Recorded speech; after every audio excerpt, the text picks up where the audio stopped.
فن كتابة الأغنية. أيوة. اللي هي كتابة الأغنية بطريقة احترافية. ودي يمكن الكتاب دوت برضو غير مسبوق. هو كتب يعني غير مسبوقة ليه؟ لأن داخل فيها عروض. أيوة. قطع فيها عروض في الكتب ديت. فبالنسبة لفن كتابة الأغنية الناس قالت إن الأغنية جاية من 50 سنة و60 سنة و70 سنة. الكلام ده مش مظبوط. أنا أثبت إن الشعر أساسا اتعمل والعروض وكده علشان يخدم الأغنية، لأن هم كانوا بيغنوا في الجاهلية في بدايات النظم، بيغنوا في رحلات الصيد وأغاني الثمار وحفلات السمر. فمن هنا جت أوزان الشعر من الحاجات اللي بينظموها. إذا الأغنية هي جت مع الشعر، جت عشان تخدم الشعر. وده اللي أنا قلته في الكتاب. لا، الأغنية اللي خدمت الأغنية لا، وده أنا قلته في الكتاب فن كتابة الأغنية أو كتابة الأغنية بطريقة احترافية. قلت الكلام ده. ما شاء الله حتى الموال، فن الموال يعني. اتكلمت فيها على الأغنية القديمة والأغنية الجديدة وكل حاجة بتاعتها عروضي، ونتكلم فيها باستفاضة لغاية المهرجانات.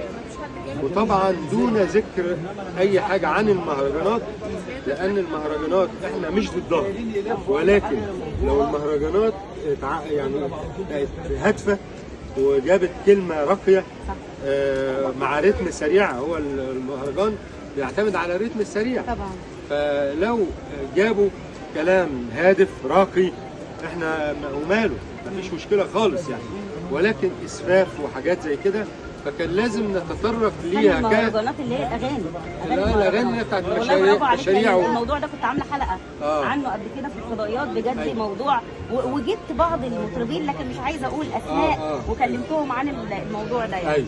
فالمهرجانات بس علشان الكتاب ده تاريخ. لو انا ما ذكرتش ده يبقى الكتاب سقط منه جزء، لان انا لازم اقف على اخر حاجه. فوصلت للمهرجانات كتاريخ بس، ونشأتها ازاي وجت ازاي وكده. فكتاب الفن كتاب الاغنيه القديمه والاغنيه الجديده ولغايه المهرجانات. ده بالنسبه لفن كتاب الاغنيه. برضو كان الزجل. ده المبدع والمرتجل في اوزان فن الزجل. وده تناول من نشأة الزجل من أول ما جه الزجل لغاية يعني العصور اللي مر بيها لغاية التطور بتاعه لغاية ما جه بيرم ونظم عليه وكان رائد الزجل. وزائد كل تطبيق بحور الشعر على الزجل.